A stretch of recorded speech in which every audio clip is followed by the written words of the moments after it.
ये है news reporter network. आप देख रहे हैं न्यूज रिपोर्टर लाइव, सोच आपकी, आवाज हमारी। नमस्कार, आप देख रहे हैं न्यूज रिपोर्टर नेटवर्क और मैं हूं आपके साथ रिया कुमारी। खबरों की शुरुआत करते हैं, लेकिन एक नजर हेडलाइंस पर।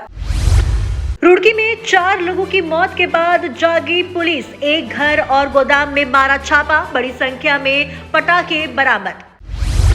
चारधाम यात्रा 2023 में धामों में श्रद्धालु की संख्या पर आज हो सकता है फैसला, सीएम धामी लेंगे बैठक। हल्द्वानी में वाहन चेकिंग के दौरान बाइक रोकी तो युवकों ने दरोगा से कर दी हाथापाई, नेम प्लेट खींचा।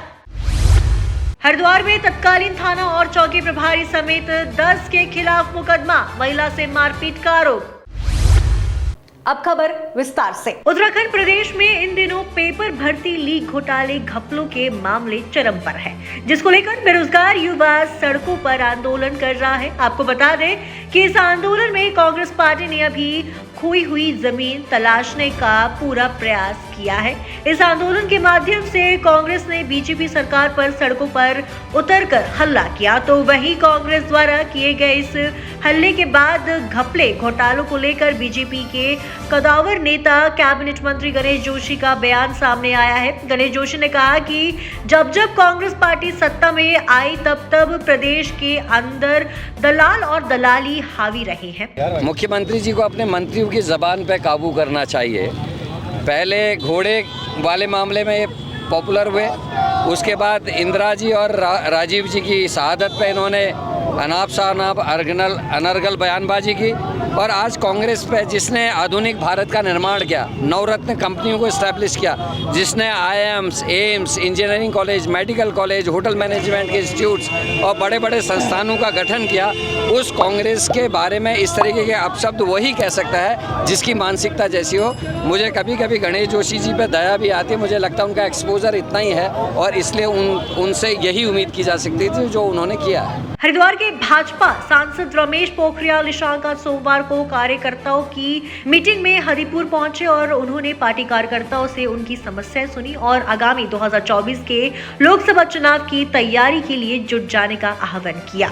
रीता सैनी नवनियुक्त मंडल अध्यक्ष ज्वालापुर पश्चिम में जानकारी देते हुए बताया कि पार्टी नेतृत्व की तरफ से हरिपुर स्थित चौक पर पार्टी कार्यकर्ताओं की एक बैठक का आयोजन किया गया। इस बैठक में भाजपा के हरिद्वार सांसद रमेश पोखरियाल निशंक को क्षेत्र की समस्याओं से अवगत कराया गया। उन्होंने आश्वासन दिया कि सभी समस्याओं का जल्द ही निस्तारण कराया जाएगा। भाजपा सांसद रमेश पोखरियाल निशंक ने पार्टी कार्यकर्ताओं को आगामी लोकसभा चुनाव 2024 की तैयारी में जुटने का आह्वान किया है और उन्होंने कहा कि प्रधानमंत्री नरेंद्र मोदी दोबारा तीसरी बार प्रधानमंत्री बनेंगे और भाजपा की नीतियों को आगे बढ़ाने और उन्होंने उत्तराखंड सरकार द्वारा चलाई जा रही जन कल्याणकारी योजनाओं की जानकारी भी दी। रीता सैनी नवनियुक्त मंडल अध्यक्ष ज्वालापुर पश्चिम भाजपा ने भी अपने विचार रखे।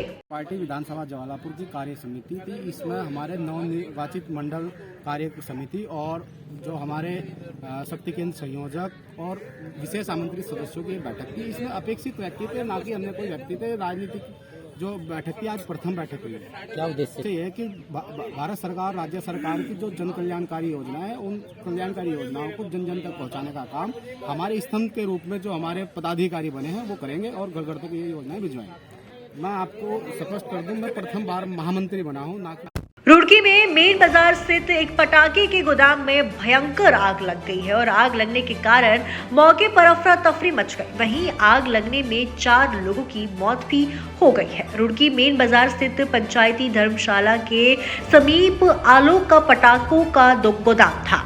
आज सुबह अचानक उस गोदाम में आग लग गई।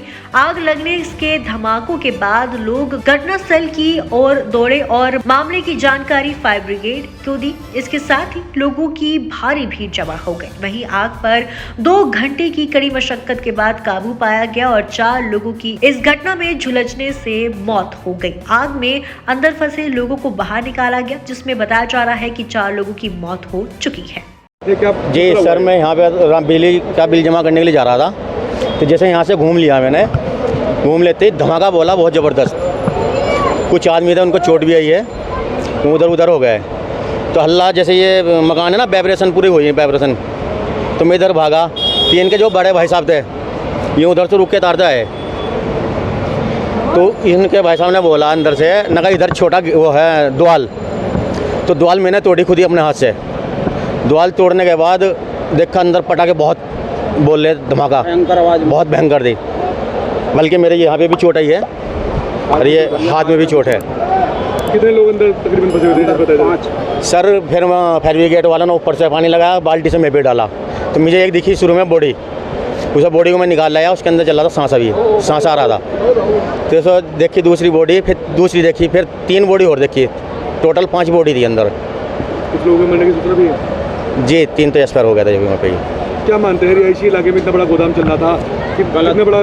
जी बहुत गलत था जी ये। अभी तक आप मोहल्ले लोगों ने कितने आपत्ति नहीं उठाई? सर मैं यहाँ का नहीं हूँ, मेरा गाँव रामपुर गाँव। 15 फरवरी से उत्तराखंड में फायर सीजन शुरू होने जा रहा है और ऐसे में वन विकास निगम के लकड़ी डिपो को आग से बचने के लिए वन विकास निगम पूरी तरह तैयार है। इसी को लेकर आज वन विकास निगम हल्द्वानी के डीएसएम अनिल कुमार की अगुवाई में क्षेत्र के सभी डिपो इंचार्ज ने क्षेत्र के डिपो संख्या 1 में मॉक ड्रिल का प्रदर्शन किया। साथ ही आग से बचाव के संबंध में मौजूद अधिकारियों और कर्मचारियों को विस्तार से जानकारी दी। मतलब 15 फरवरी से जो है फायर सीजन शुरू हो जाता है, तो उसी के परिप्रेक्ष्य में हमारे जो वन निगम द्वारा जो है पूर्ण रूप से तैयारी कर ली गई है। हमने जितने भी, जैसे हमारी प्रत्येक डिपो में होंडा पंप है, उनको सारा रिपेयर करा के चुस्त एवं दुरुस्त कर दिया है। रही हमारे पास जितने भी फायर सिलेंडर वगैरह हैं, उनको सबको हमारे द्वारा भरवा दिया गया है। हम जो है पूर्ण रूप से तैयार हैं। भगवान न करे अगर जो कहीं भी किसी प्रकार की अगर जो कोई वो होती, कोई घटना घटती है, तो उसके लिए हमारी सारी तैयारी पूर्ण कर रखी है। सारा प्रत्येक डिपो में हम कर रहे हैं। अभी जो है हम उसके बाद जो है अलग से जो फायर टीम है उसको भी बुला रहे हैं। फायर ब्रिगेड वगैरह जितने भी हैं उनको बुलाएंगे। सेंचुरी पेपर मिल है, स्टार पेपर मिल, मतलब जितने भी जो हमारे पेपर मिल वगैरह हैं उनसे भी, इंडियन ऑयल वाले हैं उनको भी सबको बुलाएंगे। संपूर्ण तैयारियाँ हैं। हमने जो भी मतलब फायर सीजन से संबंधित जो भी हमारे पास वो होता है वो सब हमारा चुस्त एवं दुरुस्त करा रखा है। अपने जितने भी हमारे उच्च अधिकारी स्तर से जो भी हमें दिशा निर्देश प्राप्त हुए थे वो हमने समस्त अपने डिपो अधिकारियों को जो उसको वो करा दिया। हरिद्वार रुड़की विकास प्राधिकरण में एक बार फिर सुमनगर और आनेकी रोशनाबाद क्षेत्र में अवैध कॉलोनी और कार्रवाई करते हुए 5 कॉलोनियों को सील किया है। इस कॉलोनियों को बिना अनुमति ही विकसित कर यहाँ प्लॉट बेचे जा रहे थे, सभी को सील कर दिया गया है और सीज होने से यहाँ प्लॉट खरीदने वालों को बड़ा नुकसान हुआ है, क्योंकि अब उनके प्लॉट का नक्शा पास नहीं किया जा सकेगा। साथ ही कोई निर्माण करने पर भी मनाही होगी। सील की गई कॉलोनियों में निर्माण करने पर मुकदमा दर्ज कराने के निर्देश एचआरडीए की ओर से दे दी गई है। टाकपत्थर के रहने वाले एक युवक शुभम भटनागर की शक्ति नहर में डूबने से मौत हो गई। बताते चले कि शुभम भटनागर टाकपत्थर का निवासी था। सूत्रों के अनुसार देर रात्रि एक महिला से किसी बात को लेकर कहासुनी हो गई, जिसके चलते पहले महिला ने शक्ति नहर में छलांग लगाई, तो उसके बाद शुभम भटनागर ने शक्ति नहर में छलांग लगा दी। सूत्रों से मिली जानकारी के अनुसार महिला को कुछ लोगों के द्वारा शक्ति नहर से बाहर निकाला गया, लेकिन शुभम भटनागर शक्ति नहर में डूब गया। मौके पर भारी संख्या में लोग एकत्रित हुए। हरिद्वार जिलाधिकारी के निर्देश पर शंकराचार्य चौक पर गंगा किनारे खाली पड़े स्थान को हरिद्वार रुड़की विकास प्राधिकरण द्वारा पार्क के रूप में विकसित किया गया। जिलाधिकारी विनय शंकर पांडे ने शंकराचार्य चौक का निरीक्षण किया और बहुत ही कम समय में पार्क विकसित करने पर हरिद्वार रुड़की विकास प्राधिकरण की कार्यशैली की सराहना की। ये हरिद्वार का एंट्री पॉइंट है और 3-4 दिन पहले जो मेरे द्वारा निरीक्षण किया गया था, यहाँ की हालत बहुत ख़राब थी और इसको हम लोगों ने लैंडस्केपिंग के माध्यम से इस एरिया को डेवलप करना शुरू कर दिया है। इसका टारगेट हम लोगों ने रखा था कि होली के पहले, लेकिन मुझे खुशी है कि प्राधिकरण ने बहुत अच्छा कार्य किया और अभी केवल 4 दिन हुए हैं और अब इनका ये कहना है कि 24 तारीख तक ये काम कंप्लीट हो जाएगा। तो निसंदेह ये बड़ा ही एक सुखद अनुभव रहा और कम से कम जो लोग दूर दराज से हरिद्वार में आते हैं, एंट्री पॉइंट पर आते हैं, तो उन्हें भी एक अच्छा एहसास होगा देखकर कि हरिद्वार में का एंट्री पॉइंट इतना खूबसूरत बन गया है। केंद्रीय रक्षा और पर्यटन राज्य मंत्री अजय भट्ट ने आज हल्द्वानी में पत्रकार वार्ता करते हुए कहा कि केंद्र सरकार ने अगले 100 साल की नींव रखने वाला बजट पेश किया है और रक्षा के क्षेत्र में 5.94 लाख करोड़ रुपए का बजट रखा गया है, जो कि देश की आत्मनिर्भरता और रक्षा के लिए बेहद महत्वपूर्ण है। प्रधानमंत्री नरेंद्र मोदी के नेतृत्व में देश के सर्वांगीण विकास के लिए ये बजट दिया गया है। अजय भट्ट ने कहा कि इस बार हर क्षेत्र में बजट को बढ़ाया गया है। वहीं पर्यटन के क्षेत्र में स्वदेश दर्शन और प्रसाद योजना के अंतर्गत राज्य द्वारा भेजे जाने वाले प्रोजेक्टों के लिए भी केंद्र सरकार तत्काल बजट जारी कर रही है। ऐसे ही कई अन्य योजनाएं भी जल्द संचालित की जाएगी। उड़ान योजना बंद होने के बाद पतंगनगर देहरादून हवाई सेवाओं को भी पर्यटन क्षेत्र अंतर्गत रखने की बात केंद्रीय राज्य मंत्री अजय भट्ट ने कही। साथ ही उन्होंने कहा कि हमारे लोकल उत्पादों को आज अंतर्राष्ट्रीय मार्केट मिल रहा है और इसके अलावा देश में जल्द ही 740 एकल विद्यालय भी खोले जाएंगे। विभाग का बजट घटा नहीं है, हर विभाग का बजट बढ़ा है और कुछ ऐसे विभाग हैं जिसमें तो एकदम से बजट जंप किया है। युवाओं के लिए, माताओं बहनों के लिए, आदिवासी इलाकों के लिए, कृषि क्षेत्र में। अब आप देखिए कि जो हमारे फिशरीज़ का काम करते हैं उनकी तक हमारी सरकार ने बहुत बड़ी संख्या में बजट में बढ़ोतरी करी है ताकि उनका रोज़गार निर्बाध रूप से चलता रहे।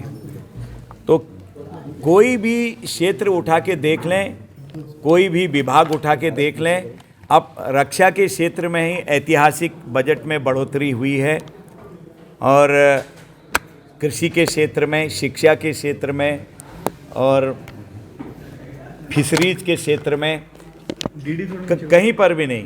होम जो है हमारा मंत्रालय, उसमें भी हर जगह। और एक बड़ी बात यह है कि वाइब्रेंट विलेज, सबसे बड़ी बात यह है, उसके लिए पृथक से बजट का प्रोविज़न किया गया है और बहुत बड़ी संख्या में बजट रखा गया है।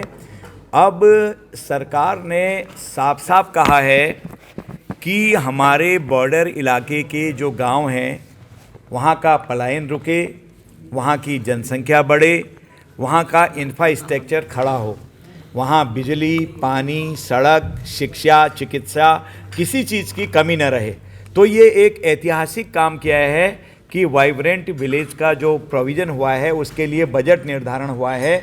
ये भी एक इतिहास हमने रचा है माननीय मोदी जी के नेतृत्व में कि हमारे बॉर्डर के गांव जो खाली हो रहे थे दिनों दिन और दूसरे लोगों को अंदर आने का मौका मिल रहा था, अब वो कुछ दिनों में पूरी तरह से वही सुविधा वहां पाएंगे जो सुविधा शहरी क्षेत्र में पा रहे हैं। तो आज के इस खबर में बस इतना ही। देखते रहिए न्यूज रिपोर्टर लाइव। धन्यवाद।